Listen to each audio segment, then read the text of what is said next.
Hello. In this tutorial, I want us to discuss some very important concepts in Linux file management. Hidden files and folders.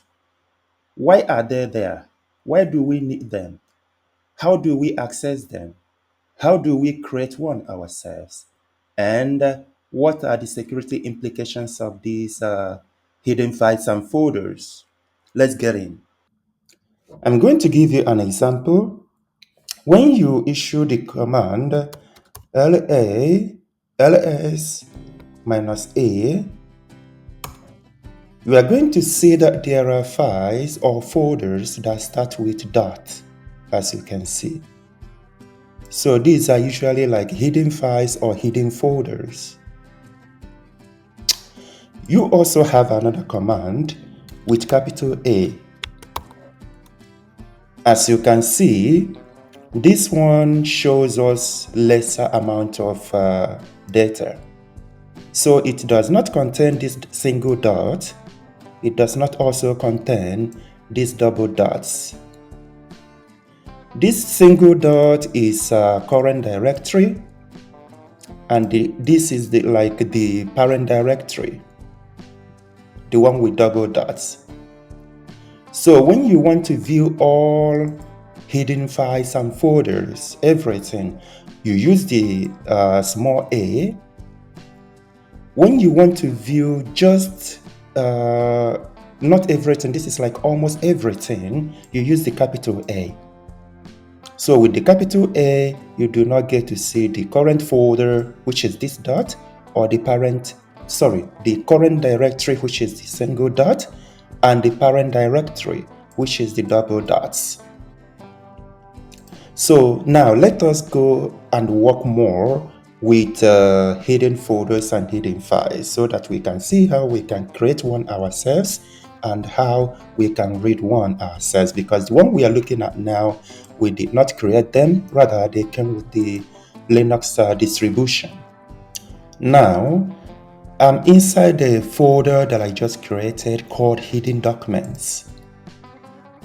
I'm going to create a couple of directories and a couple of files.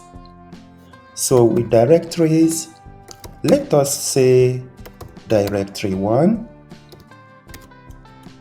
I create another one, directory 2.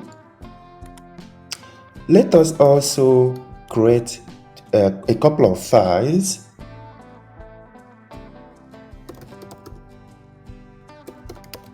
File 1, touch, file 2.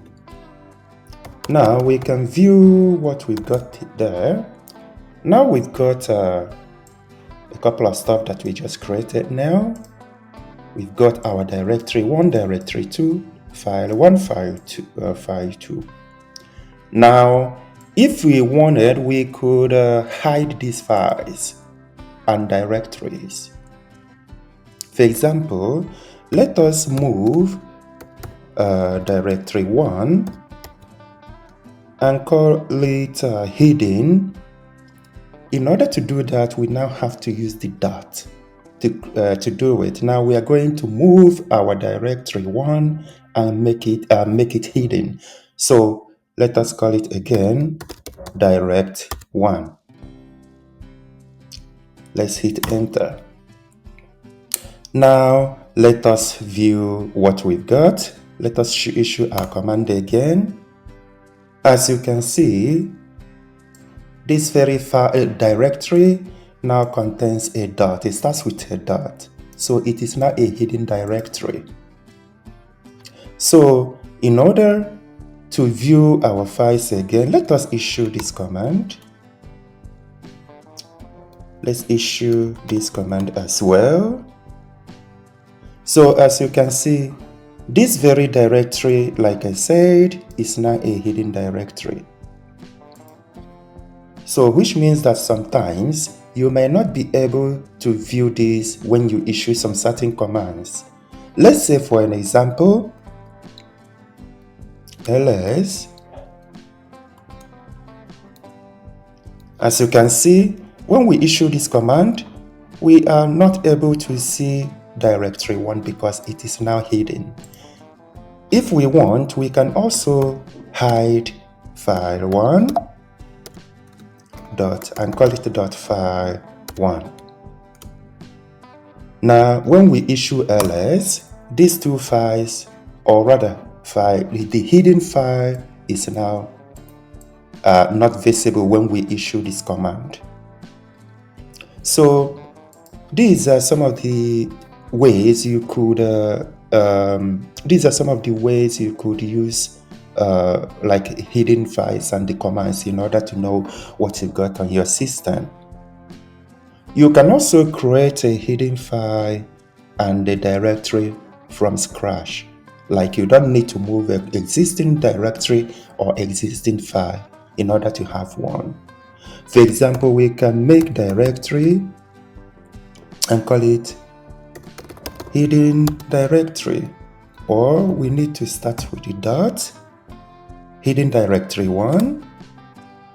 We can create a file hidden file, let us call it hidden file 1. Now let us issue our command again. Now we can only view just directory 1 and directory 2 and file 2. We can also now issue our command in order to view everything. Now, as you can see, we can view everything, all including the hidden files and hidden directories. So now the question arises, why do we have these hidden files and hidden directories? Because it's important to know that because our files and directories are hidden doesn't mean that it's it's private or that it is protected, because whoever has access to our machine can view these files once they use the appropriate commands. So the reason we have these hidden files and folders is just to avoid clutter. So some files and directories that you don't need to see often, that you don't make use of often, you can hide them this way.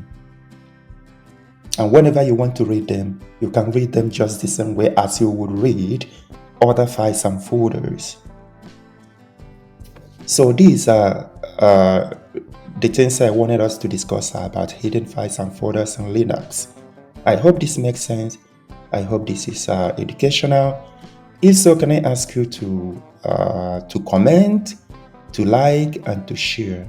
And I also want you to subscribe to my channel so I can bring you more tutorials like this. Thank you for watching.